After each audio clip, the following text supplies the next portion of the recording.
Okay, so once more, good evening. We are about to begin for Leader as Coach, Performance Coaching for Skill Leaders. Yep. I would like to say thank you also to our friends in Cagayan State University. To our good evening to our friends in Irist College of Engineering Student Government. Okay. Good evening to our friends in Mechani Web. To our friends in PSME Paranaque Chapter. Okay, to Tarlac State University, good evening to you all, and to University of Mindanao, Tagum College. Also to our Wacom users community. Okay, so joining me this evening is our resident psychologist. I'd like you all to say hi and good evening to Miss Charlene Lucas. Hi, Jo Mark. Talagang di na naalis yung resident psychologist, no? Okay, thank you very much for inviting me again to be your partner. Okay, and I was so interested, or I would say para bang when I saw the topic, talagang okay game kasi I want to learn from Coach Anda in terms of woman empowerment. Not only just being a leader, but na-catch talaga ako dun sa woman empowerment na yon. So hopefully, no, we learn a lot. Of course, we will learn a lot to Coach Anda, right? Tonight. Ayan, so baka nagtataka po, maybe some of you are wondering anong kinalaman ng engineering sa leadership and coaching. Of course, definitely may kinalaman po, no? And some of our future or existing engineers, architects, 'di ba? Definitely if you want to level up your career, napakahalaga po yung pagiging leader, and leader not only as a leader but as a good coach. And Miss Cha, you're also a coach, right? Yes, Tama ba? but in more of work related stuff, no? And but I'm focusing right now on mental health po. So yun. Coaching in life, Ayan. paano Oo. makipag-break sa abusive boyfriend, mga ganun. Everyone is wondering pala, no, your absence for ilang buwan din ba yun? Isang sem din ba yun? Parang 6 months, January, we begin January yung Ano? pinakahuli natin, no? New Year, Oo. What have you been up to? studies, no? Gusto ko sana boyfriend, kaya lang wala eh. Studies lang. Ah, masters or PhD daw, ma'am? Ay, sorry, nawala. Ay, anong nangyari? PhD po, clinical psychology. Yes. So, mas Wow. lalong din kaka-boyfriend, no? Hindi, ma'am. Marami tayong experience na ganyan na nag-masters tapos may natagpuan. Sana sa PhD nyo. Sana meron. may mata- Papakoach ako kay Coach Anda. Ayan, so good evening to Sir Tristan Joel. Okay, to of course, to Ma'am Virginia. Without Miss V's guidance, vision, Wow. and the inspiration that we're getting from her, 'di ba? This would not be Yes. possible as well. So ayan, glad to hear to see Miss Virginia on nandiyan on board. Hi, Miss Okay, V. so ayan. Okay, so definitely we're about to learn so much. So again, this is not a conversation between the three of us, Joe, Mark, Charlene, and Miss Coach. We want everyone to participate by commenting down, diba? Commenting your thoughts, asking questions, and yeah, let's make the most of this evening and learn so much together with the coach and okay. So yep, I'm going to add Coach Anda now. Coach Anda, good evening. Oh, good evening, everyone. Good to be here, and thank you for inviting me today, Jomar. Hi, Ayan, Coach. Berlin so as well. mm, this is my first time to have seen and to have talked to Coach Anda, sadly through computer monitor, no. One day So we can meet each other, Jomar, in ayan, person. so yep. we wanted things to be raw po, no? To be raw and authentic as much as possible. So what you're hearing and seeing now are all coming out initially from our thoughts. So ayan. So Miss Cha, have you met Coach already, or do you two know each other already? No, this is the first time I'm Yes, meeting her. yes, Yeah. not yet. But when I saw her profile and yung topic, talagang game kasi woman empowerment. So, by the way, coach mo, I'm not necessarily coaching, but I'm healing women who are victim of abuse. So, Oh, and okay. I empower them as well. So when I saw your woman empowerment, not only just by being a leader, but as a woman, no, in as a woman leader in the corporate. So I was really captivated on that. So game ako, John Mark. I want to hear. I want to learn. Yeah, and of course, again, thank you so much to Miss Virginia. This is again the power of connections in LinkedIn. So parang through Miss Virginia, I get to meet Coach Anda and Sir Bernie. So again, to our ayan, no, students, kasi Coach Ada, we bring students, we inspire students to LinkedIn, to show them the value of LinkedIn. So what I'm just saying here is, of course, the power of connections through Miss Virginia, diba? We get to be able to learn more, diba? And to meet Coach ayan. So ano ba mga, to warm things up, do you have any questions, Miss Cha, to Miss Coach? Uh, Coach, para kanina. Paano ba magka-boyfriend? Joke. I'm just kidding. I'm just kidding. How first question kasi women empowerment po, no? And at the same time, Women's Mental Health Month, May, and Ah, Philippine Independence on June. wow. So independent women, no? Tagang kinonect, no? So, coach, as one of let's say coach or you coach leaders, especially women, ano po yung maipapayo niyo sa mga babae that they are, let's say, not that confident to take on that leadership role? Yun. So, para ba they cannot compete with men? Yung ganun po. What would be your advice, coach? Well, I think number one is not to compete with men, right? So I think you need to be focusing on your own strengths, who you are as a person, and that's going to make you stand out and shine. Because if you start comparing yourself, and there are differences between men and women, and there are strengths that women have that men don't have, and men have strengths that women don't have. So for me, is to be your own person, to know what your values are, to know the direction that you want to take, or what you want from yourself or for yourself, and that's the only thing that's going to make you happy. I think focusing on that is going to really sort of like create the impact that you want to have to the people around you. I think it's just that's so important. Focusing first on who you are as a person, and the direction that you want to take for yourself. Wow, umpisa pa lang. Ayan. Parang gusto ko ng tubig. Thank you, coach. Amazing. Ako din, Miss Cha, no, I'm actually surrounded by women. So I'm a proud ano, no.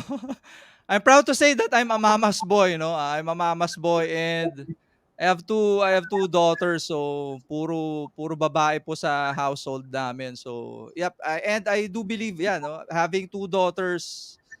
So of course, critical din 'yan for them na not to be overwhelmed, 'di ba? Not to be competing, tama, no, in the man's world. So would you mind sharing to us, coach, how you started out in your career, how you ended up as a coach? So I started over a decade ago, so back in 2010. But before that, I was a marketing strategist, I was in sales, and I was also in HR for a long time.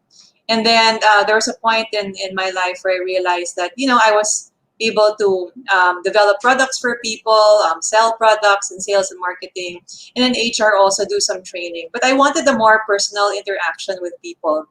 And I realized that as I searched more about that, and for those there who are looking also what is the right career for them, or what to focus on, or what specialization, I think it's a journey where you have to be very observant on what your strengths are and what you're drawn to.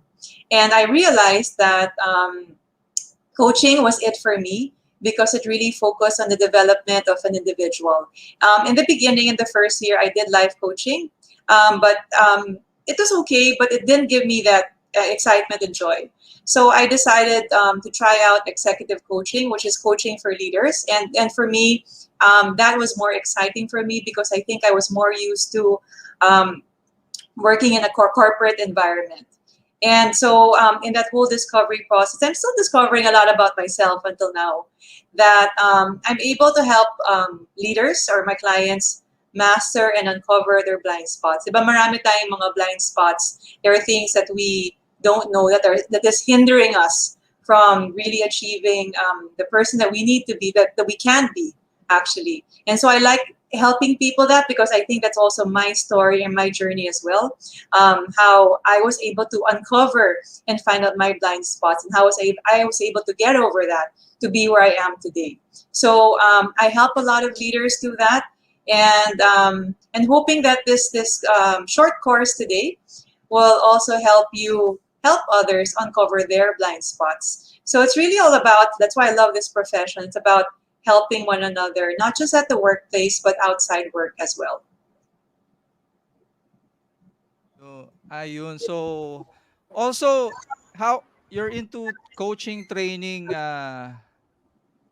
the pandemic affected you, or was the pandemic more of a blessing? In the first few months, it did affect me. So when March happened, and of course, the whole world was a shock, diba? So my clients who were supposed to come in, so a lot of them stopped for a while. But then they also started coming back in June. And I think coaching as a profession is now needed more than ever. People are realizing that the importance of people development, especially in the field of coaching that I work, executive coaching, because I work for organizations. And sometimes, or a lot of times before the pandemic, it was all focused on the targets, the goals, not really focusing on the people strategy or people as its greatest resource. So right now, there has been a big shift from the pandemic. More people are really looking at people development, seeing that really taking and finding ways to care about their people. And I think when you're able to do that, in connection to my topic today, if you're able to coach them, if you're able to bring out that potential, it can really help you achieve your goals and actually achieve even so much more. And so that's my mission, I think, as a coach also. And that's why I'm passionate about doing the things that I do, because I believe in creating an environment where people care for one another, that it's not just about the numbers, it's about the people behind that. We're not robots. And to just bring that humanity back in the workplace. Leadership, Miss Cha and Miss Coach Anda, is ano, 'di ba? Is not innate, 'di ba? It is also developed. Tama, 'di ba? Yeah, some people have those leadership strengths. It can be innate, but some people it also can be developed. But there are also people now who choose to be individual contributors and not leaders, and that's okay also. That's why I always say that, try to discover yourself. Don't compete with anyone. Try to see what your own path. Try to see what makes you happy. Because at the end of this life, we really are asking ourselves, who are we becoming?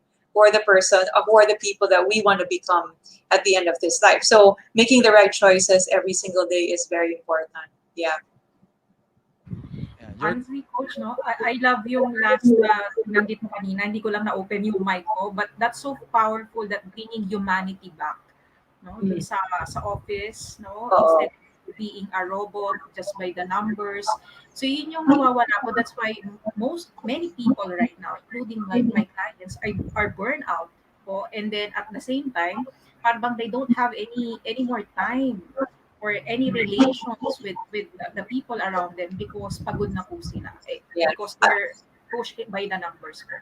Yeah. So I like what you're also saying, Charlene. So to add to that also, I think what's important is that not just taking care of others, but taking care of ourselves, especially during this time where the environment is ever changing. Tapos sometimes we like to problem solve, or we don't admit to ourselves that we're having a hard time, or emotionally we're going through a lot of things. If you don't admit that, I like the saying, what you resist persists. So the more you fight it, the more you don't acknowledge where you are or what you're feeling or what you're going through, um, makes you more overwhelmed. So I think it's important to also take care of others, but also to really take care of yourself. So for me, I believe as a leader, or if even if you're not a leader doing self leadership, you first have to take care of yourself, know where you are, know where you're operating from, and then you can take care of others. Ayan, so if you have some slides to share, Coach, yep, you may share your slides. Okay. Ayan, so once more, good evening, everyone. Let's make this conversational as well. So feel free to comment down your thoughts, ask questions. Okay, so yep. In addition, good evening to Sudarat Ratanasaeng. Sorry if I butchered your name. Good evening, Sudarat. For thanks for joining us. Yeah, Miss Remy Bakani Timbol. Good evening. Ayan. Also to Sir Tristan Joel. Ayan. Good evening to you as well. Okay. In addition, we are also live. Not only in LinkedIn, Facebook, we are also live in Twitch. Wow, ang Ayan. dami So ng hindi ano, hindi tayo coverage. gamer So, ha. We're not proud gamers, of but you.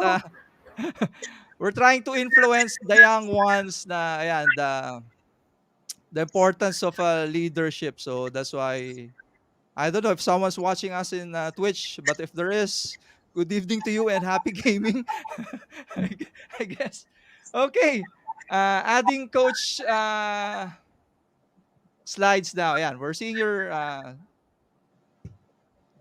slides now, Coach Anda. Okay, good.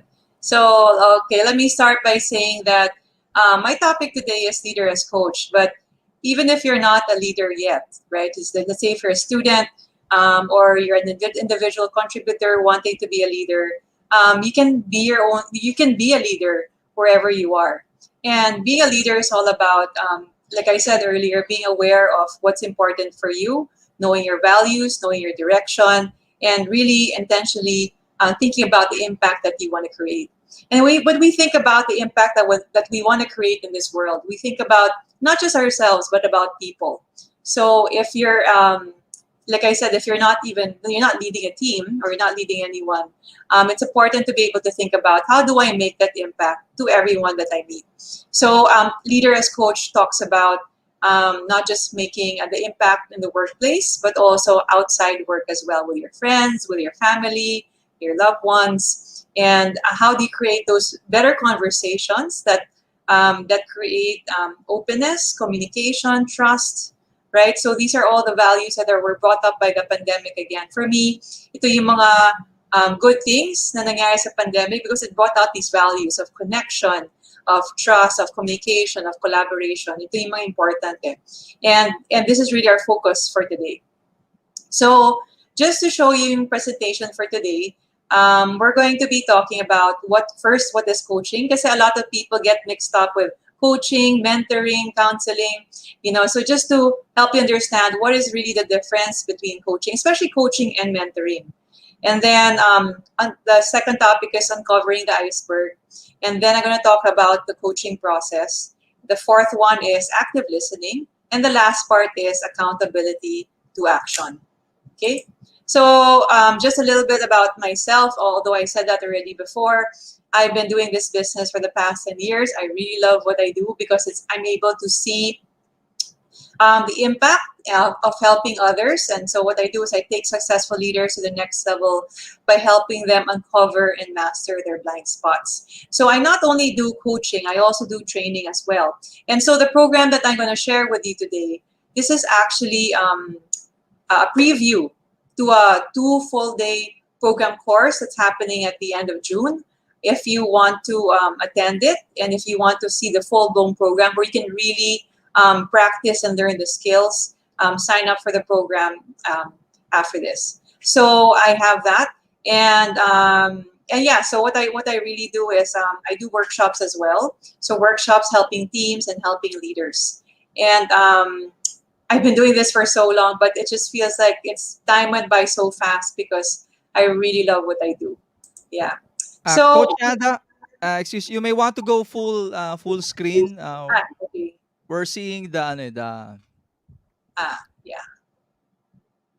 yeah. Wait, let me just fix it there. Okay, got it. Yeah. Awesome. Um. Okay. All right. So, what is coaching? What really is coaching? And I want to ask everyone out there, if you think about coaching, what do you think is coaching? And when I asked this question, a long time ago when I started coaching, there were just a few of us, not executive coaches, and they thought that coaching was a counseling, but it's also very different. So they also thought that coaching is mentoring, and until now, people think that coaching is like mentoring, but there's a big difference. So when you look at what coaching is about asking, listening, enhancing awareness, and really, I love the last part. If you look at the in purple sa taas, it says know nothing. So it assumes that you don't know anything, and that the power of coaching really lies with the person that you're talking to. The answers are in every client that you talk to, or every what I call it client, but in any team member or any person that you talk to in a coaching conversation. This was difficult for me to learn sa beginning kasi di ba sanay tayo we're very used to telling people what to do. And or we're very used to giving people advice. But there's true power in just listening and sort of like asking the right questions para the person that you're talking to can realize what they need to do and where they're stuck. And so when you're able to do that, they have more accountability because they're the ones discovering it on their own. And there's a lot of empowerment there because they realize that they have the answers all along. So it's very different from mentoring because as a mentor, you know a lot. So you're directing, you're telling people what to do, you're advising them, you're sharing your experience. And most of the time in organizations, when I run this workshop, people are doing mentoring like 90% of the time, which shouldn't be the case. It should be really a mix of you're directing. There are times that you're directing, telling people what to do, giving advice. But there also should be a part where you should be coaching. You should give the empowerment to the people that you're talking to. You should help them have accountability for their action because that's where true change happens. Pag binigay mo yung accountability sa kanila. So it's important to be able to just recognize when you need to do that, when you need to do coaching, and when you need to do mentoring. For me, coaching is used in many ways. It's for when you're doing performance evaluation, when you're doing career coaching as well, when you really want the person to change behaviors. The best way to do it is through a coaching conversation, not telling someone what to do. Okay. And so I want to give you this image of a driver and a passenger.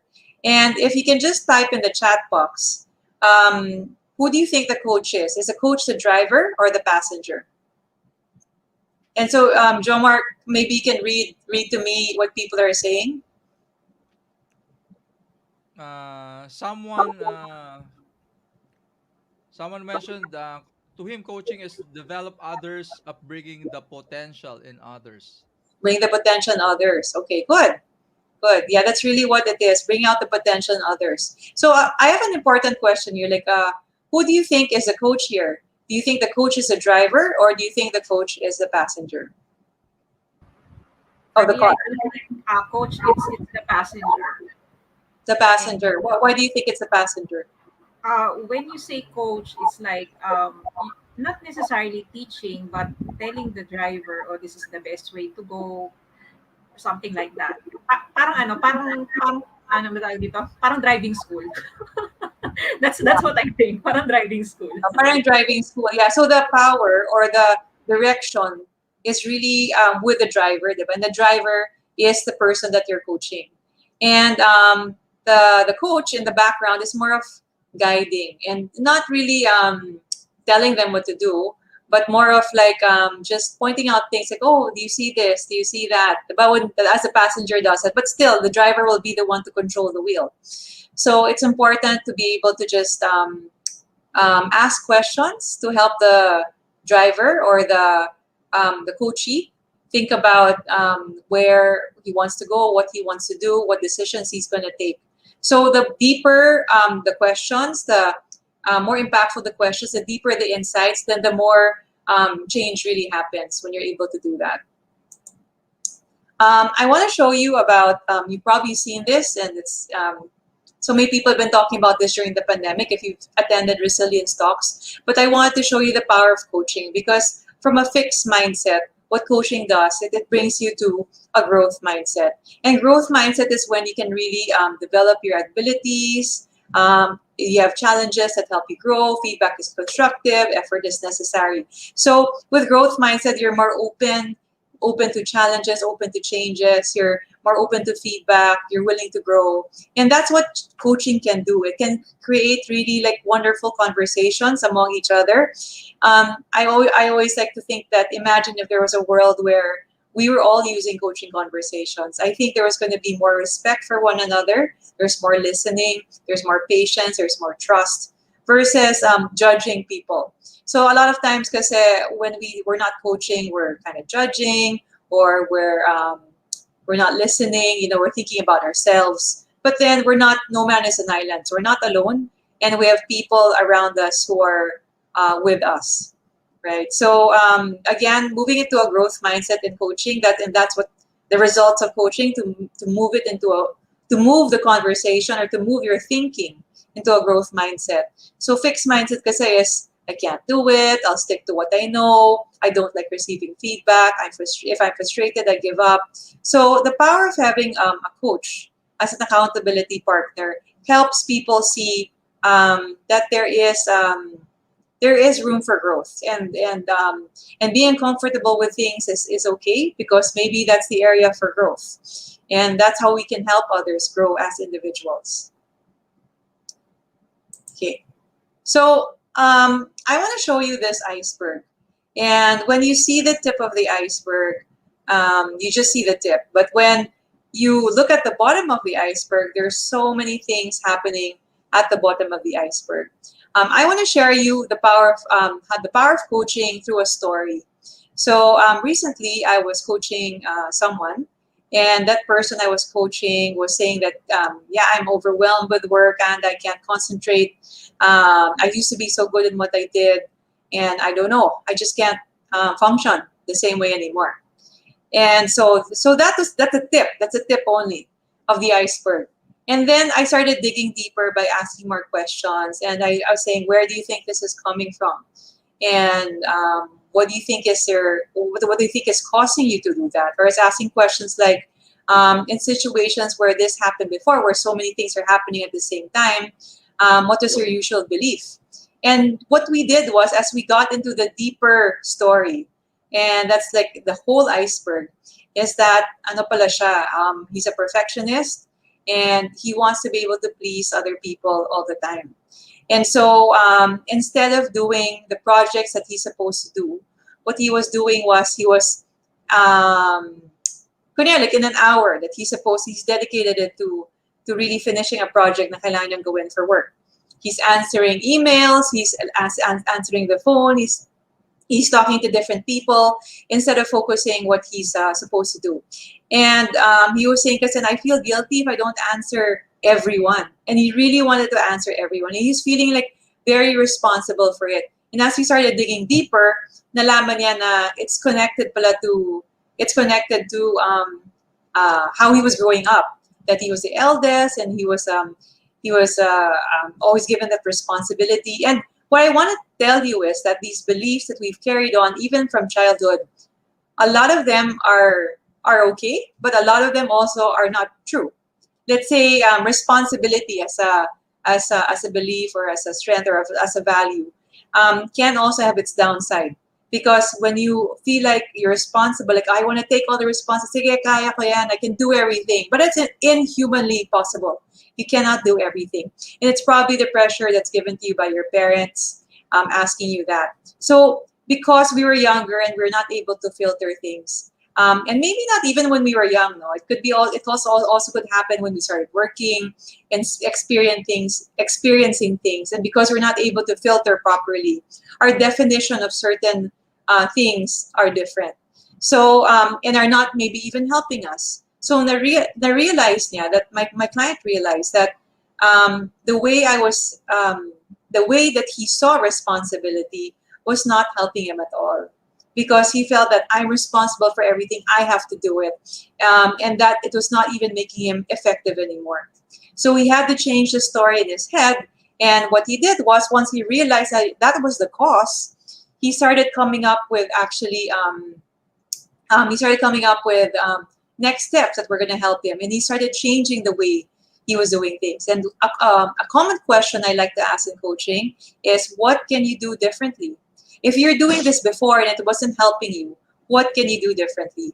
And he realized that what he could do differently is that maybe he should just really choose who he should talk to, and who are the really important people that he should talk to. And he should really also change his definition of responsibility. And being responsible is being efficient also in what he was doing. And realizing that if he took in everything in that 1 hour, then he wouldn't even be responsible, he wouldn't even be efficient, wouldn't even get to the outcome that he wanted. So there was a lot of things going on there. So you could see that if I just focus on overwhelm, on the part that he's overwhelmed, that's not the complete story. So as a coach, if you're talking to someone, like let's say in the office or even at home, to a brother, sister, even if you have kids, you can use this as well, or your husband, your wife, girlfriend, boyfriend. It's a great conversation because it always answers the question, what's the story behind that?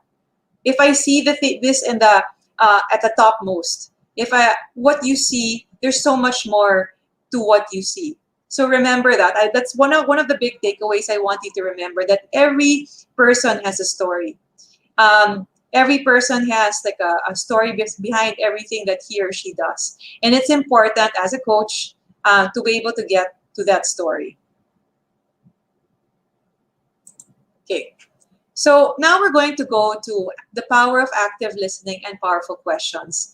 And in coaching, so I'm credentialed with ICF, International Coach Federation, which is based in the US. And there are many different coaching competencies, but one of my favorites really is active listening and powerful questions. So let me talk a little bit about that. Stephen Covey said that most people do not listen with intent to understand. They listen with intent to reply. Again, most people do not listen with the intent to understand. They listen with the intent to reply.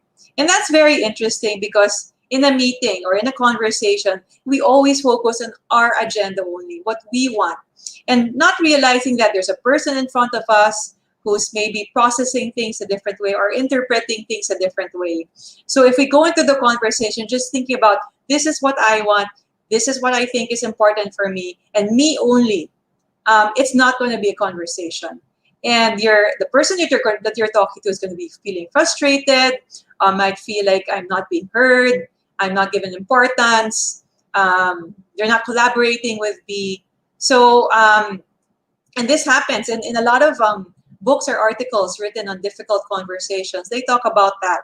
They talk about that sometimes, or a lot of times, like you go into a meeting just coming from one side, but there's not one side. There are many people in the conversation in a meeting, or if you're talking with another person, there's another person there in front of you who's very different from you. I think the misconception is also that we think that the person in front of us is exactly like us, or we think we can mind read the person in front of us. That's not true. We cannot read anyone, even if someone's your best friend or your parents who've been living with you for a long time. You cannot read them. So the only way to be able to read them is to ask powerful questions, to understand where they're coming from, to know what's the story behind everything, to be able to really know what it is where it is they're coming from, and how can you help them. So again, most people do not listen with the intent to understand. They listen with the intent to reply.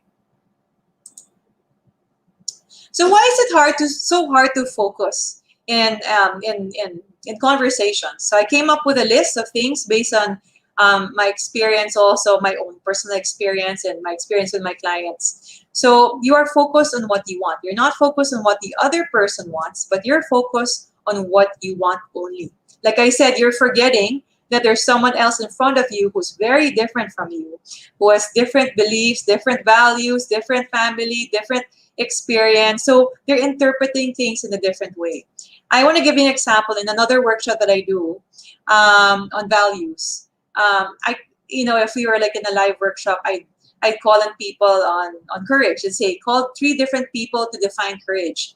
And every single time that I run that workshop and I give a value like courage, the definition of courage is different for those 3 different people.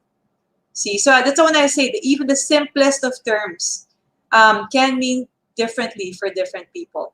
So you have to be able to be careful of that. So you know the Filipino saying, maraming namamatay sa akala. So you cannot live on assumptions because assumptions is going to kill you. So you have to be able to really find out what are the facts of this story and what are the facts behind this person that I'm talking to. So another one is, akala or assumptions is biases and judgments. So you have biases and judgments. You also, maybe as you're talking to the person, you remember your own challenges. So you become distracted in the conversation. You're not paying attention to the person who's talking anymore. And then maybe you're thinking of multiple things at the same time. You're not fully present. So I want you to think about this question. What does it take to be fully present? What will it take for you to be fully present? Especially during this time of disruption, there's so many things that's happening. How can I be fully present to the person I'm talking to? How can I be fully present for my team? How can I be fully present for my husband? How can I be fully present to my mom, to my dad, to my kids, to my friends? In this moment that we're together, how can I stay fully present? So, like I said, there's many multiple things that are happening, but what you need to do is just focus and have intention that I'm just going to be fully present. I'm going to listen to the person that I'm talking to. So it has to start with intention. Without intention, then you're going to be distracted. So another one is your schedule is busy and there's no time to think. So it's like pack. So many things happening, one after the other. 8 to 9, you have something 9 to 10, 10 to 11, it's like hopping from one meeting to another. And it's so hard to stay fully present because you're thinking about the previous meeting. So what you need to do, my tip is, before going into a conversation, is to maybe just pause for 5 minutes or like a few minutes and just kind of like tell yourself, in this conversation, I'm going to be fully present and I'm going to focus on what the other person is saying. So you have to be very intentional, especially in this world that's full of disruptions. Okay. So there are techniques for active listening. For active listening, you can, when you're listening, especially during a coaching conversation, you can bracket. So you can set aside your immediate reaction and judgment. So as you're judging, it's easy because as you listen to the person, you can judge them already for what they're saying. So set aside your judgment and bracket. Put them in a bucket, put them in a box, set them aside first. Reflect. So another technique for active listening is reflect. So this is very powerful. Let me tell you another story about my client. So she was seen as someone who was not listening in every meeting. She was very strong. She was just saying what she wanted. So I taught her a technique. So even if you don't agree with the person that you're talking to, just repeat what they're saying like this. Parang like you can say, oh, so you said this and this and this. So you're like summarizing what they're saying and they already felt heard. Because the basic need of individuals is to be heard, is to be acknowledged. So remembering that this is their basic need, you want to be able to give them that in a conversation. So it's interesting because when my client started changing and when she started really communicating better, the people around her, so I talked to her team or her peers also, they were saying, oh, what did you do? She's different. She's listening more. And then when I went to my client and I asked her, are you listening more? And she said, No, I'm actually, well, yes, I'm listening more, but I'm not agreeing to what they're saying. Actually, there's a lot of things I wasn't agreeing, but I was acknowledging a lot. I was acknowledging, but I didn't have to agree all the time. And so that technique actually made the other party think that she was agreeing with them, she was listening, but when actually, in actuality, and she wasn't really agreeing with what they were saying. But see, it's the way we're conversing, it's the way we're using our words, it's the way we're coming through to the people that we're talking to. So be careful of your words, be careful even of the expression in your face. So some people have this, you put your one eyebrow up, I can't do that, or you're frowning. So as you listen to the person that you're talking to, so some people can feel like they're already being judged. So be careful with your facial expressions, be careful with your tone of voice, be careful of the words that you use as you talk to the person that you're talking to, because it can be misinterpreted. And paraphrase, yeah, summarize and state the key points. I kind of mentioned that. It's kind of connected to reflection. And then you need to also be able to check discrepancies. So if you're really actively listening, you can see there are times that they're saying, you're asking them like, oh, so what do you think of this? Do you think that this action step is okay with you? And then they say, yeah, it's okay. So does that sound like they're really okay? It's not. So when there are discrepancies like that, it's good to call them out. It's good to, because if you don't call them out, then there's more confusion. So I know that, not a good Filipino trait. Sometimes it's avoidance. You want to avoid difficult conversations. But what I want to say, it's important to be able to just reflect and tell the reflect, paraphrase, and even and just check your perceptions about things and check whether what that person is saying is the same as like facial expression. If it's not, then maybe call it out and ask them about it. And ask them gently naman. Don't say, oh, ba't ka ganyan? Why do you look like that? So you can say, oh, I noticed, I like using the word notice. So I noticed that, you're saying that you're okay, but it's like your facial expression is saying something different. Would you like to tell me more about that? And that's already like a coaching conversation already, because maybe there's something that that person is not even noticing, that there's a discrepancy going on there.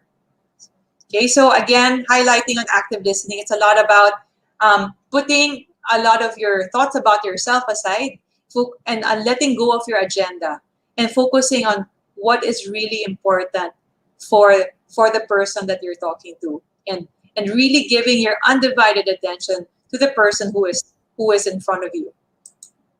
Charlene, Yeah. Miss Charlene, how about you? Do you consider yourself as a good listener? I have to of my because of my profession. Same goes with Coach Anda. What she said.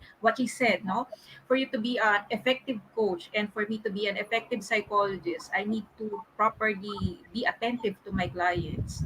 No, and not only just let's say sabihin natin na para bang on a surface level, para bang na-mention kanina ni Coach Anda na pagod ako sa work, busy ako or something like that. So you need to dig deep, no? So I'm actually learning a lot to Coach Anda, and I was really thankful dun sa mga tips niya, no? So it's additional learning for me. That's good. Yeah. And I'm glad that you're also trying to practice that in with your professionals, Shirley, because you're also coaching others. Yeah. Okay. It's important also to go into from active listening. If you listen really well, and I say when you listen to someone, dapat curious ka.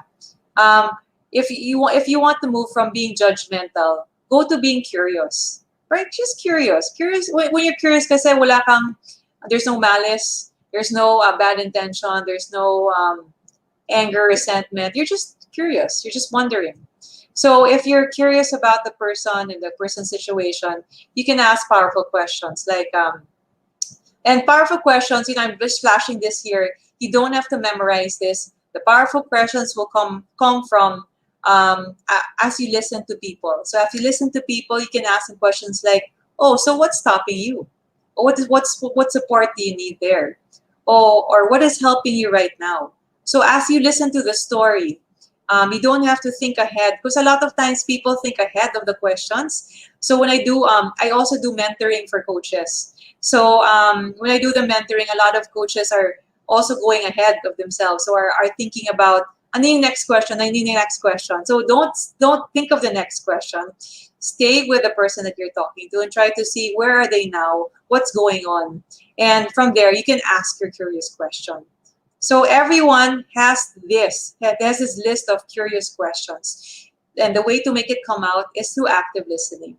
So you can see they're very simple. How do you feel about it? What does success look like for you? What are you realizing about yourself? What's the cost? What's the benefit? How can you do it differently?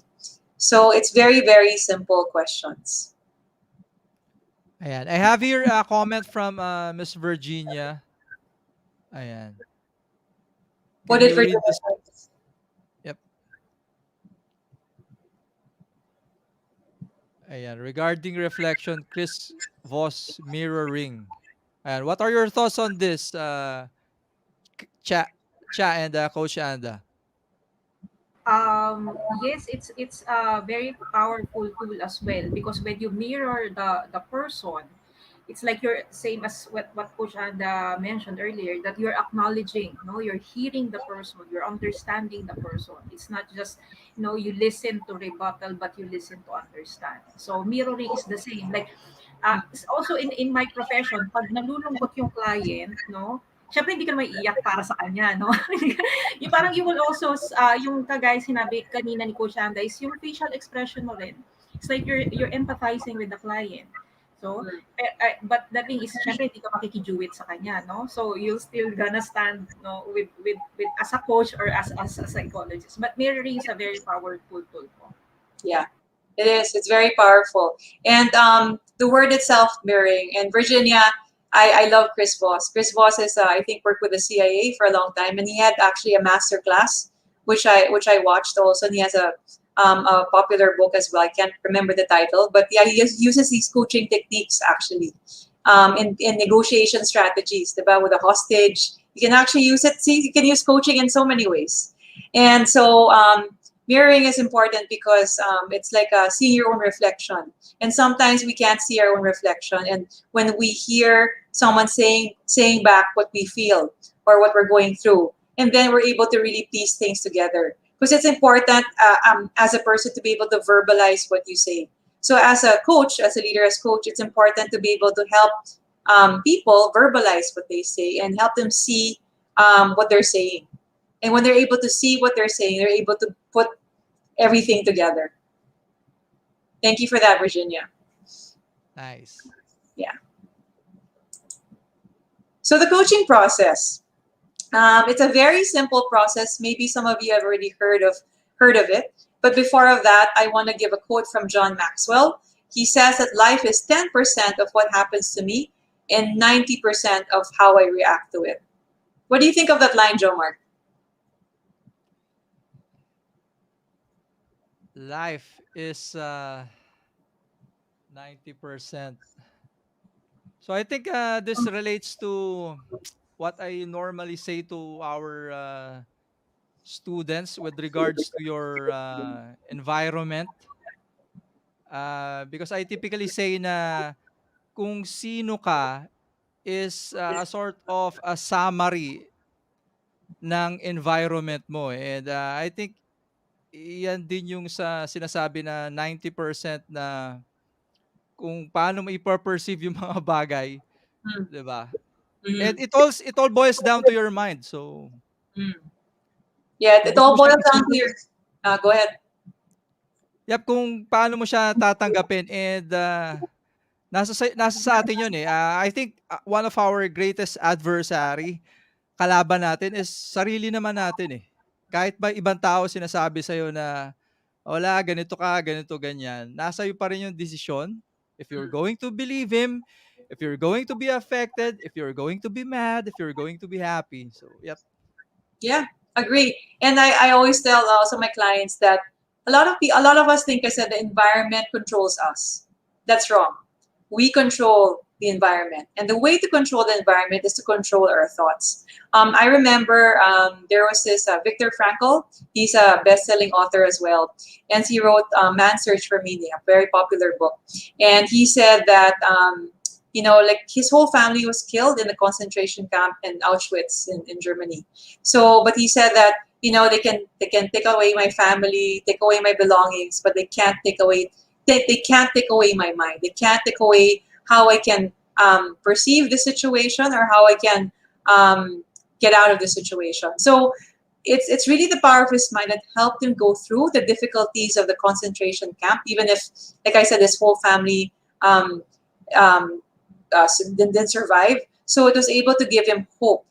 So it's really changing the way our mind works when it's not helpful for us anymore. And it's being aware of how we're reacting to the environment around us. And that's very powerful. And when we're able to recognize that, we're able to recognize ano yung mga triggers natin, or the things that block the way we're thinking, or affect the way we're thinking.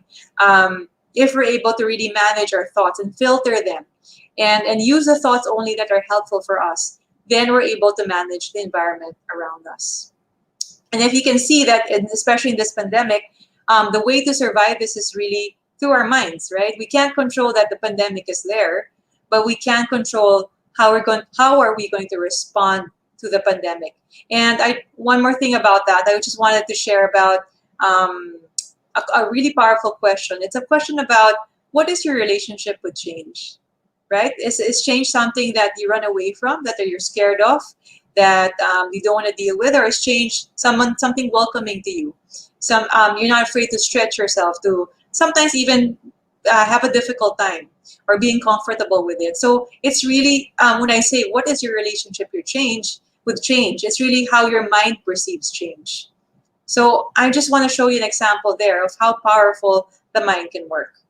And in coaching, what we do is we help either our clients as coaches, or if you're leading a team, or if you're talking to anyone, it's about helping them change perceptions, and just focusing on what's helpful for them. So the coaching process is goal, goal, reality, options, way forward, and the end is closing. So GROW, goal, reality, options, way forward, and closing. So example of that is, let's say the client I gave you earlier, right? So the one who was overwhelmed. So the goal of the session was to ask him, what do you want to focus on today, or what will be most helpful for you today? And then he tells me, okay, so what's going to be helpful for me today is, I'm overwhelmed. There's just so many things happening. I want to be able to focus. And then number 2, reality, is when I started asking him, okay, so maybe tell me about your situation. Give me examples about your situation. So that's when he started saying, like, oh yeah, actually, every day already I feel like I'm stuck, because there's so many things that are given to me and I can't handle them anymore. And I'm answering so many calls, so many emails. I have some projects going on. And then as they talk about the reality, you can also find out, where are they stuck. So the reality kasi shows, as they talk about their stories, you get to see their beliefs, their thoughts about it, and what actually got them to the outcome to be that way. So, and then when they start realizing that, then you can give them options. So let's say my client realized that as I asked him powerful questions and did active listening, he said that, I realized that it's me. I'm the one choosing to answer all those emails. In that 1 hour, I'll answer all my calls, so that I'm not able to focus on the project. And what I really need to do is to say no to the people that I'm not, that's not helpful for me at this hour, to just focus on what I really need to focus on in this hour. So those are the options that he was going for. And then the last part, second to last part is the way forward. So what should we do differently next time? And so he was saying, next time, I think I should first stop myself, I acknowledge that I'm overwhelmed, stop and pause and think about, what are my options? What are my different options today? And how can I do things better that's going to help me? And so he said he was going to start thinking about every person that comes to him. He has to have a filter. Is this person important? Do I really need to talk to this person? Is it going to have a big impact on the business if I don't talk to this person? So he came up with filtering questions, and that was his way forward, his solution.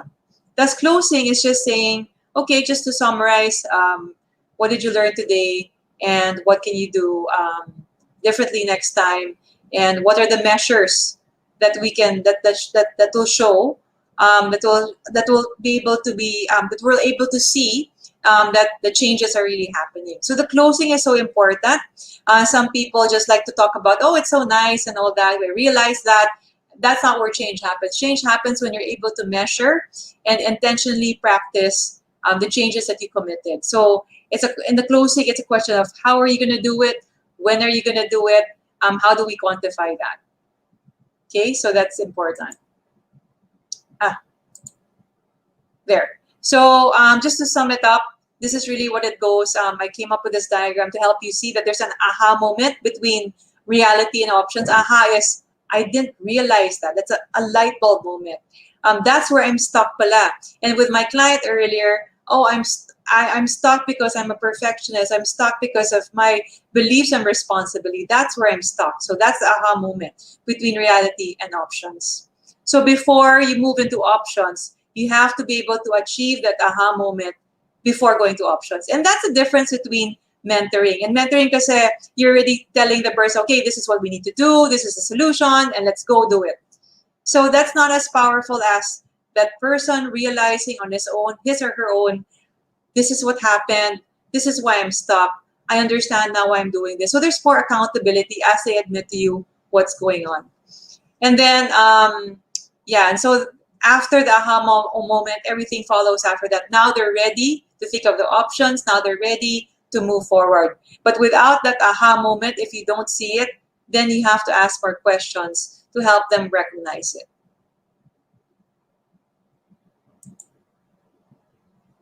So, Sir Charlene, I wanted to ask you about those aha moments. Aha moments for yeah. So I'm sure, with your clients, I'm sure you've had aha moments. What was that like to get to the aha moments? When their narrative is already changing. It's like, oh nga no, parang I haven't really thought about that. And most of the time, they are, it's the environment, it's what they're feeding their minds as well. And most of my clients are in abusive environment, and then now they're having, let's say, parang aha moments, like, okay, so I need to lessen my interaction with this kind of people because they're toxic people to me. And at the same time, I need to change this kind of thinking pattern, okay? Because it's not serving me anymore. Like what you said, minsan talaga yung upbringing sa atin ng mga parents natin na you have to be perfect, or you will lose some attachment to your parents, or you're not good enough. So now we're pushing ourselves to the edge, to the point of burnout. So those are the aha moments, like, oh nga no, so I have the choice. So so I like what you're saying, Charlene. It's the oo nga no moments in Tagalog. It's the oo nga no, I didn't realize that yun. Yeah, but that's where I was stuck. So if you hear your clients saying that, if you see a light bulb moment in even the expression in their faces, not just clients, but the people that you lead, your team, the team that you lead, or the people that you're talking to, if you see that in them, then they've gone there in that aha moment. Okay, so action accountability. So with action, you need to be able to think of SMART goals. So in business, we always talk about this in organizations, SMART, specific, measurable, attainable, relevant, and time-based. So the goal has to be easy enough and compelling enough for you to want to do it.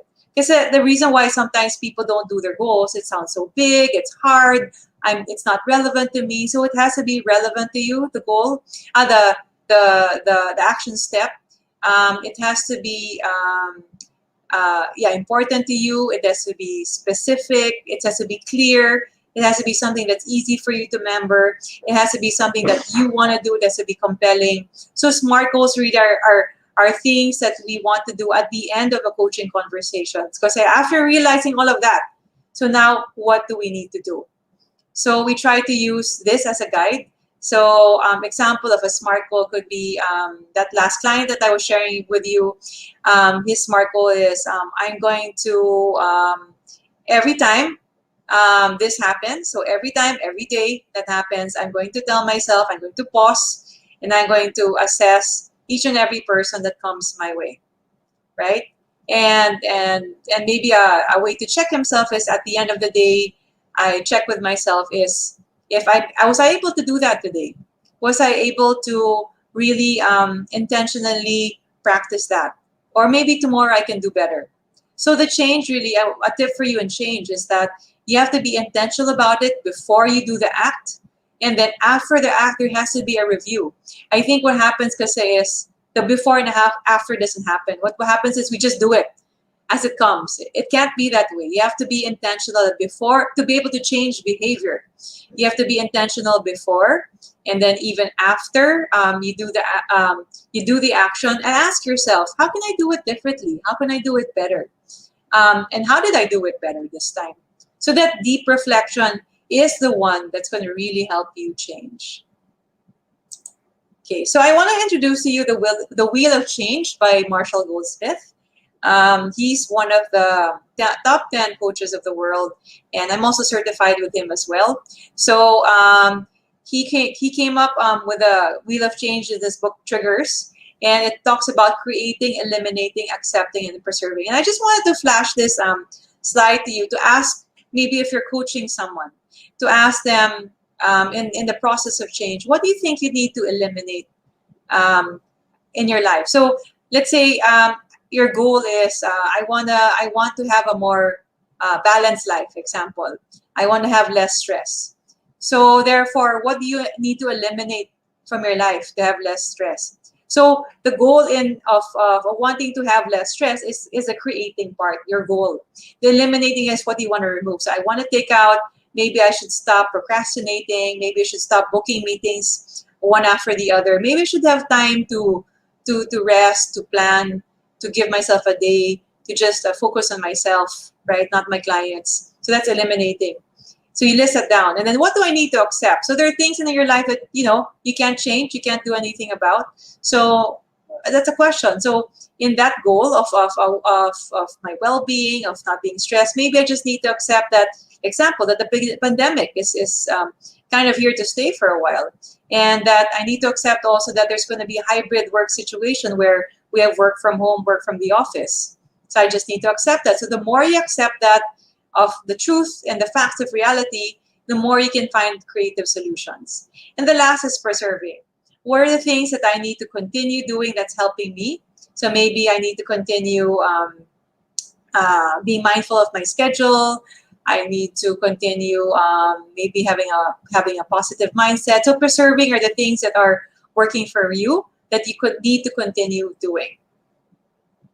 Okay, so I just want to give an example of different situations where you can use coaching. So you can use coaching with career coaching, where let's say you have a direct report, or you have someone in your team and you want to help them find a career. So you can ask them questions like, where are you now? Where are you headed? What is if you want to create an impact, what kind of impact that you want? What are the things that excite you? So asking them powerful questions like that, and going through a coaching conversation using the model or the process that I showed you earlier. Performance reviews. So performance reviews are not just telling, but you can even make it a coaching conversation where you're focusing on them. So I want to say pala that coaching is more of like maybe 10% of the time you're speaking, 10% or 20% of the time you're speaking, 80% your client is the one talking. If you feel like you're doing the work, that's not a coaching conversation. So it has to feel like they're the ones processing, you're not the one processing, but they're the ones reflecting, because that's the true power of coaching, when you're able to empower them to do that. So in performance reviews, maybe a new way you can do it is to ask them, so how do you think you did? Or what do you think you can do differently next time? Or how did you do things well? And maybe another question you can ask in performance review is, where do you think you're stuck? What are your developmental areas? So instead of you saying this is your developmental areas, this is where you're stuck, these are your strengths, you're putting it more on the person that you're talking to. Another one is difficult conversation. So if you're having a difficult conversation with someone, maybe more of like try to focus on what does this person need and what is this person's story. And we start focusing on that. You start removing the hate, the irritation, the anger, and you start focusing more on understanding that person. So maybe in the difficult conversation, if you're having a difficult person with someone, you can say something like, "Oh, I just want to clarify where you're coming from," or and you can even ask questions like, "How is this important for you?" And maybe even saying like, "How can we how can we better work together on this? How can I help you here?" So you see, it becomes a more collaborative conversation when you do that. In meetings, also you can use that. You can use a coaching conversation as well. Building relationships with people. So, like I said, not just at the office, but at home as well. Um, really more of like giving that person a chance to really speak, say their mind. As they speak and say their mind, ask them certain questions. I just want to say a very interesting story. I was at I think it's a few years back, right? I was at the bank, and then the branch head was just there, and I was, in line for the bank, just taking a while. And I was talking to her. She was just talking, and I want to show you the power of a coaching conversation. And as we were talking, I was just asking questions here and there, and these were powerful questions. These were not just questions. These were just really insightful questions that I was asking her to help her reflect on what she was talking about. And you know what happened? I don't even know her, but later on she started crying, and at the end she was hugging me already and thanking me for how much I've helped her. And that was just like a 15-minute conversation. So see, find opportunities to coach people. It could be someone that you don't even know, someone you met, someone you're close to. It could be just anyone. So that's why the power of coaching conversations is finding the opportunities to help others gain insight, to help others see things that they don't see.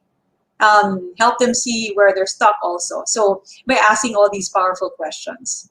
And then closing sales. I've used this a lot when I close sales. Of course, coaching is a business, but when I talk to people, coaching conversations could be like, what's important for the organization? Or how can I help the organization? Where are the challenges of the organization? So it's not you selling your service and saying, this is what I can do. This is my list of services, but it's a more of a coaching conversation focused on them. How can I help you? And so maybe if you're in school and you're going to go for interviews later on to find a job also, or maybe you're working, you're finding job interviews, that can also be used in job interviews. You can also turn it around and say, find out more about the challenges of the organization. And maybe you can even ask them, what are you looking for? What kind of a candidate are you looking for? What would be most valuable for the organization? So see, using those powerful questions can already transform the kind of conversations that you're having. And so the last thing I want to say is from Ken Blanchard. He said that servant leadership is all about making the goals clear and rolling your sleeves up and doing what it takes and doing whatever it takes to help people win. In that situation, they don't work for you, you work for them. So, and that's what being a true leader is about, right? So it's not about you doing things for yourself all the time. It's about you helping others. It's about you caring for the people that you work with, whether you're a student, whether you're working already, whether you're a leader also, whether you're just a teammate. It's good to think about self-leadership and how important it is to be able to care for another and to help people just be better and to be better individuals. So that's a message I want to leave you with. Thank you for listening to my talk today, and I hope it helped you, and I hope that you're also going to be able to use this, not just like I said, at work, at school, with the people everyone that you're talking to, and you can see how that changes things, that how it's going to deepen the relationships that we have with others. So if you want to connect with me, you can connect with me through LinkedIn. That's Anda Goseco. And then you can also connect with me through Facebook. That's Coach Anda. And then what you can do also is I have a YouTube account also. That's Coach Anda Goseco, where I post some videos, and I have a really interesting series now, Leading Great Workplaces, which focuses on interviewing thought leaders globally, so around the world, and really trying to find out what it takes to lead a great workplace. So I hope that you check out that YouTube channel as well, my Coach Anda Goseco, and that whole series on leading great workplaces. And the last thing is that Jomar, I hope you can post it also in the chat. I've sent you like a copy of it in LinkedIn. So posting also the date of the workshop. So I have a workshop happening at the end of the month. It's a 2-day workshop, really deepening these concepts on coaching. So if you want to learn more about coaching, you want to be better in the skills, you want to learn more of my tools. So like I said, this is just an overview of the so many things you can learn about how coaching can be so powerful. And I also have an ebook that you can download as well, where I give you a list of powerful questions and the different roles of a leader. And using those roles, what are the powerful questions that you can ask to be able to use those roles really well with the people that you lead. All right. So that's it. Amazing. Yes. What I've learned, Coach Anda, is be the light that the world needs right now. Right? Be the hope, be the healing that the world needs right now. Thank you very much, Coach Anda. I was really inspired by your short presentation, but very powerful po. But can I ask a question? Can I ask a question? Wag ako talaga unang Of tatanong, course, you're required to. I'm record mo. Kasi coach, most people doesn't believe, no? Parang I need a coach or I need a psychologist, kahit na nahihirapan na sila. So, what can you advise or tell to those people na para bang it's just a waste of money, mag-Shopee na lang ako o maglalasada na lang ako, rather than investing on themselves, coach? Well, the Lazada and Shopee, it's a fleeting thing. So it's like if you buy a new car, if you buy a new watch or something, it's just gonna stay a while. But if you invest in yourself, that's gonna last forever. So I think it's important to just build on what's important for you, who you are as a person. Think about like yeah, it's important to even think about now like what workshops can I attend that's gonna help me become a better person. Um, maybe even getting a coach to help you and to help you process things and to help you become the person that you want to be or you need to be. So self-investment, I'm a high believer in that because that's something that, of course, yeah, I was going to say money that money can't buy, but of course you have to buy it with money. But it's something that's really long-lasting. It's really because it's focused on your own personal growth, and that's going to really get you excited. That's going to get you happy, and it's going to give you joy. I totally agree, coach. Thank you. Thank you for that message. So, do we have questions, Sir Joe Mark? Ayan. Miss For Chia, Coach kindly Anthony. read for us na lang Okay. from Sir Sige, so Bernie. ito from Sir Bernie. Okay, so Coach, Sir Bernie Floresca has a question. What are your best tips for accepting, acknowledging any situation the quickest? So one could move forward quicker. Mabilis daw na how to accept and to acknowledge situations.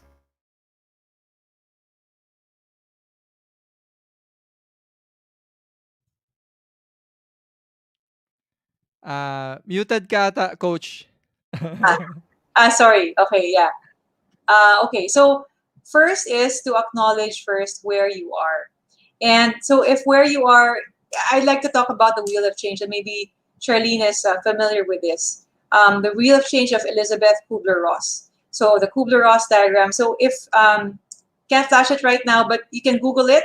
So it shows you the whole Wheel of Change from when a change happens, maybe you deny it, you fight, you're angry at it, and it moves to acceptance. So it's many stages, and it's important to acknowledge where you are. So the faster you are to be able to just acknowledge, okay, I feel this way about the situation, and to really think about what are the things that I can and cannot control about the situation. And maybe even list it down, because sometimes if it's in your head, I can control this, I can't control this, a lot in your head, write it down, make that list of I can and cannot control. And then you'll be more accepting with the things that you cannot control. And the things that you can control, maybe that's what you need to focus on.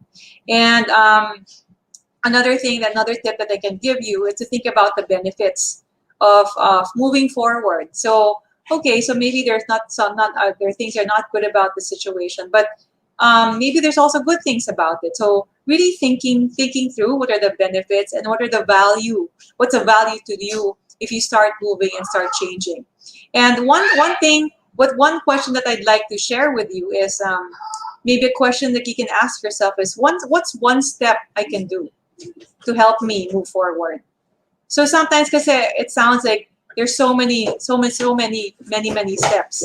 So it's important to be able to think about to break it down and make it easier for you and ask about what's that one step I can do to help me. Yes, powerful question. Guys, sabi ni Coach Ray, powerful question. Yes, and I would also add kay Bernie, no? So in terms of on my profession, tama po yun, Elizabeth Kubler-Ross. So it's 5 stages: denial, anger, bargaining, and then depression, and then acceptance. So, but always working towards acceptance. But I would also like to add on that, it's to accept your emotions as well. If you're angry, no, if you're frustrated, natatakot ka, so accept those emotions. Like kasi hindi tayo kalimitan, no? Hindi tayo tinuruan nung mga bata tayo na to be open with our emotions and how to handle our emotions properly. So Yeah. when it comes to emotions, just accept it, let it flow, but don't act on it. No, Yeah. and I yeah. yes, Go ahead. yes po. And Yeah, and go ahead. and instead of, let's say, acting on it, think on the solution. No, moving forward, gaya ni sinabi kanina ni Coach Anda, what can you do about the situation? But never acknowledge your emotions. Kasi doon po nang gagaling yung mga hindi natin maintindihan na mga bagay. Kasi we're not accepting our emotions. So the language of the heart is different from the language of the mind. So kahit nai-inlove ka doon sa tao na yon, but you know that person is bad for you, okay, the head is much more, no, mas mataas kaysa sa heart. But acknowledge that you love the person so that you can move on. Yeah, and I wanna add also, you have to be able to acknowledge and name the emotion. So what is it you feel? Do I feel frustrated? Do I feel angry? Do I feel mad? So the more you admit that and the more you're facing the truth about that, then you're able to move on. Because a lot of times we're geared to just fix things all the time. I want to fix it. I want to move on. I don't want to think about that. What I'm feeling. So you have to face that first. What is really going on in my situation with the facts, with the emotions, with what I'm feeling in my body, everything. So what I'm thinking of. So putting that all together, even if it feels uncomfortable, stay with it. And it's not gonna be there forever. So just stay with it for a while and process it. And yeah, the first step is really acknowledging your emotions. I hope that helped, Bernie. Ayan. We have a question from YouTube, Coach Anda. Any bad experiences po sa pagko-coach nyo before? And what did you do to fix that situation? Mga memorable ata to, no? Mga memorable experience nyo. Well, for me, I just want to say that there are people who are coachable, but there are a group of people, small group, that is uncoachable.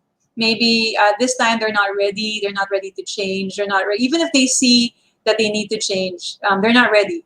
And I just want to say, in organizations where I'm able to identify people who are not coachable, meaning they're not doing the action steps, they're not committed, then I tell the organization also as well. So so interesting story on that. I've met like maybe a few people who seemed uncoachable who were my clients, but I was able to transform them into people who are coachable.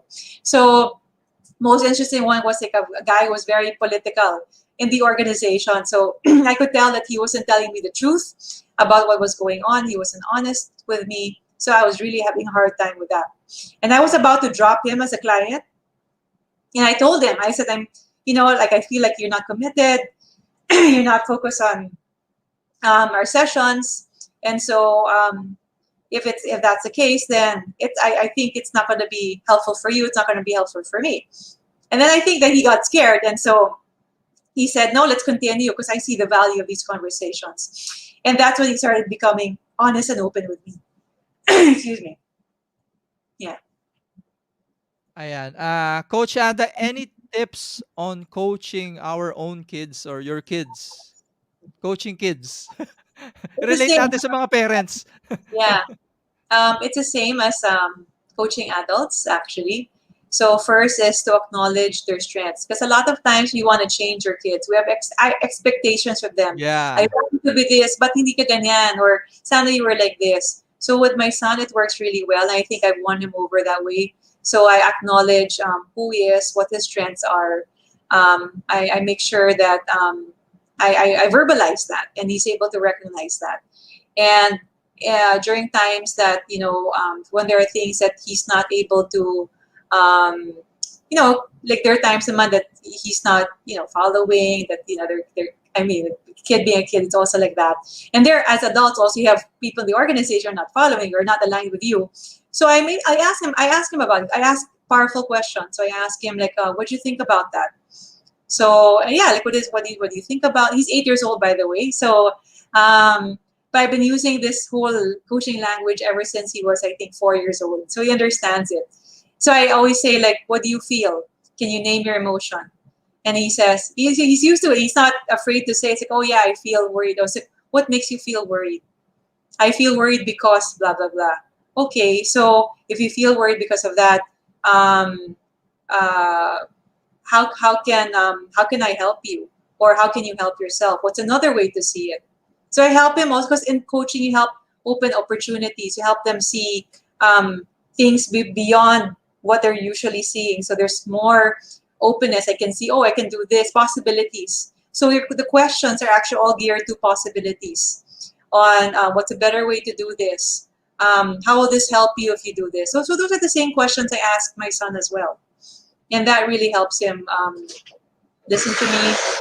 And it also helps. And it all starts from him. Because if it goes with me all the time, then I'm not going to be able to really hear what's important for him. I agree. I agree. How many kids ba daw do you have, Coach Anda? Just one. One boy. Yeah, one boy who's right there. Ayan. Okay, another question. There are people now who would like to be like you, to be a coach then in general. So any tips, Coach Anda, on how to be a coach then?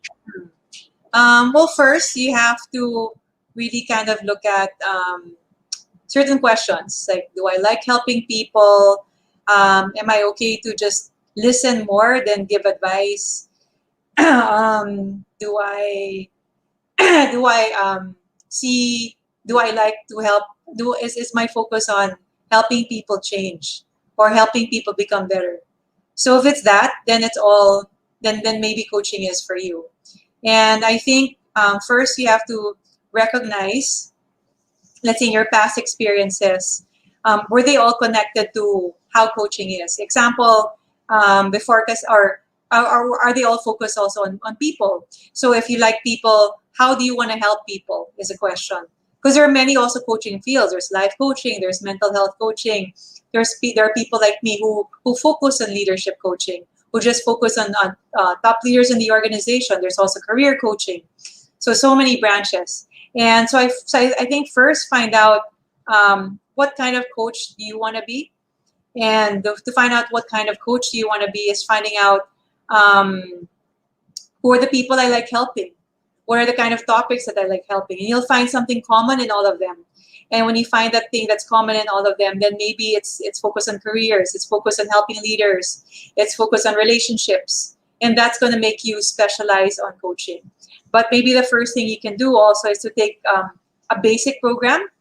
So if I were to give advice to my former self 11 years ago when I started doing coaching is to first take a for yeah to answer your questions about that is if I like helping people, so the basic questions. And after that, take a basic coaching course. There's a lot of coaching courses connected to ICF, International Coach Federation. So you can go to their website, look for basic coaching courses, and then after that, go to your specialization. So after I took my basic coaching course, I took further courses all connected to leadership.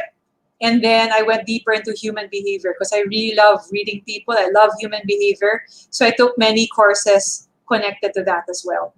So yeah, so that's the first part. And try to find out who are the people that you really like helping. And that's what's going to lead you to your specialization. What kind of clients or what kind of coaches do you want to focus on?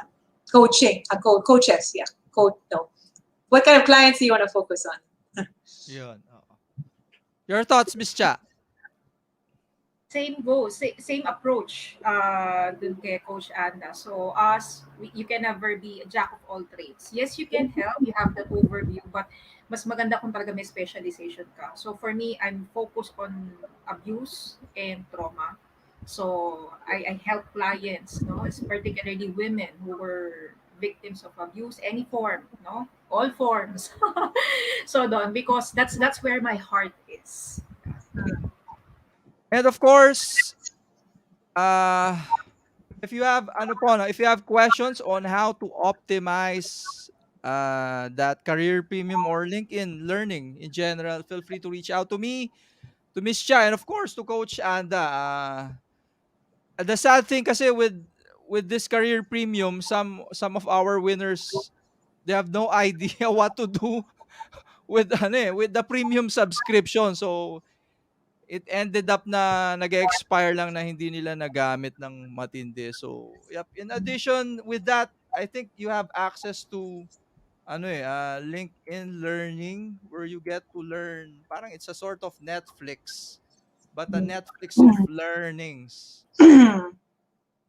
Okay, so ayan. So hoping this 3 months will help. Matagal na rin siguro yun, no? 24 hours. And most of the courses naman here are, ano ba, mga 1 hour, 2 hours, 3 hours, 4 hours lang naman eh. So, again, invest in yourself, di ba? And of course, don't forget, can you share us, Coach Adam, more about this free ebook? Yeah, so this free ebook is called Leaders Coach: Crucial Questions You Should Ask Your Team That You're Probably Not Asking. So very interesting. When I made this ebook, I thought about the clients that I've helped in terms of like processing themselves and helping their teams as well. So I talk about the 4 roles of a leader and the questions you need to ask for every role. So example is I don't want to give everything away. So if you want to build connection, what are the key questions, 5 key questions you need to ask to be able to bring about connection? So that's important. So just click on the link. I think you're going to be sharing that, John Mark, right? To be able Yep. to get the free ebook. Of course, you have to put in your details as well to be able to get the ebook. And I'd love to hear your feedback on what you thought of it and how it's helped you if you download that. So this is really more for also leaders and teams, because it's questions you should be asking your team. All right. So, and also I wanted to say, John Mark, that I have a program happening on June 25 and 26. So that's next month already. I can't believe it's June. It's so fast. So it starts at 8 o'clock and to 10:30 8 a.m. to 10:30 a.m. And then the fee is $210 per person, or in pesos, you can also convert that to about 10,000 per person. That's for 2 days. And then you can message me for further details at info@coachanda.com.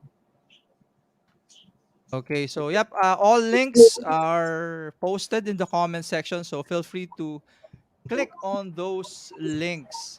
Yeah. Okay, so And maybe what to expect in the workshop is there's going to be a lot of time to practice these concepts, because it's important to be able to practice it.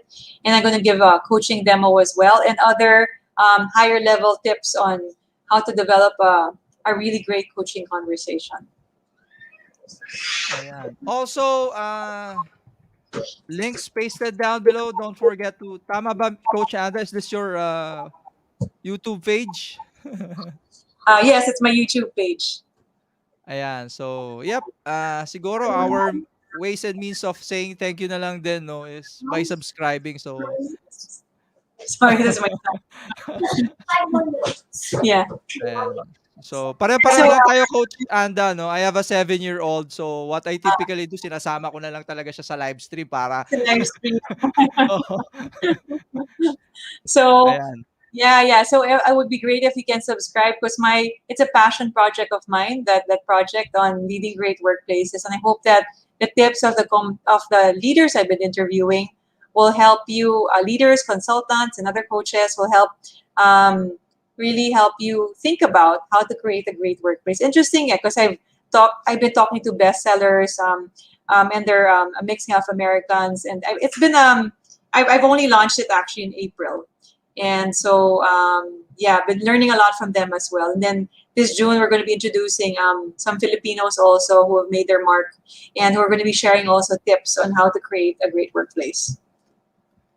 Ayan. So, I have a question here. Ano daw po yung, if you were to name your uh, top 3 idols in coaching, who are they daw? Oh, that would be Marsha Reynolds. So she wrote a book, Coach, I can't remember the names, but something about Coach the Person. And she's really, really, I mean, I believe in authenticity. So if you see her, if you follow her on LinkedIn, you learn so much from her. But she's very real, very simple, very straightforward. So I pick her. Maybe the second one would be Marshall Goldsmith because of his, like I said, I'm certified with him. And he really has so many gold nuggets. If you follow him also on LinkedIn, he shares videos, interviews people. So you learn a lot from him as well. The third one is really not a coach, but maybe she's someone I draw inspiration from, Brene Brown. So I like her because she talks about authenticity again and vulnerability. So those are the really the values that I work with as a coach. I want to be as real as I can get, and she teaches that. So she came up with a very popular, I think, a TEDx talk that got her so many millions of followers. She's written also best-selling books. So she'd be a great person to follow as well. Ayan. Ito may isa pang tanong, there's another question. Aside daw from the difference in the spelling, what's the difference between a coach and a mentor? Or spelling lang ba or different aspects then? Coach and mentor, Coach Ada, what's the difference daw? The difference between the two? Oh, aside from Yeah. the spelling. Yeah. Well, mentor is really like a teacher. If I were going to compare mentoring, it's like a teacher telling a person what to do. Let's say I'm good in engineering, right? So I teach someone engineering, or I'm good in marketing. I teach someone marketing. So the skills of marketing. But coaching is more of not telling, but listening and facilitating and asking questions. That's why in mentoring, maybe 90% of the time you're the one talking. The other part is the other person's listening. But in coaching, it's the other way around. So you're the one who's listening more, and the other person is talking. Oo nga 'no. So, tama dapat I learned this late na din, the importance of having a coach. So, I guess one of those benefits is 'di ba, it helps you prevent yung mga mistakes na naranasan nila. So, yeah, definitely coach pala is the word. And the young ones ano yan, hindi nila masyadong ano yan, nare-realize. So, like me, pagtanda mo na saka mo na ano, coach kahalagahan ng having a coach. Actually, if we had time, I was gonna show a coaching demo, but I don't think we have time, right? Yeah. Because you could see Yeah. also that the power of it is very simple. It's a very simple process, a conversation lang. But you can see that in such a short time, you can already transform people. Like I said, it could be a 15-minute conversation and you're already transforming someone. 30 minutes, actually try to stick to a 30-minute conversation, very impactful, straightforward, and that already transforms someone already. Yeah. Ayan. So again guys, coach is not for ano lang din no, for sports kasi Uh, we hear a lot about coach Chot Reyes, 'di ba? Sports again guys, iba din yung coach ng coach in life, 'di ba? yeah, actually, si Coach Shot Reyes, he transitioned to being a real coach. The kind of coaching that I do. So, nag-coach rin siya sa Mm. mga leaders, yeah, right now. And he's also certified in the same, like Marshall Goldsmith also, like me. Yeah. So, nag-transition rin siya from a basketball coach.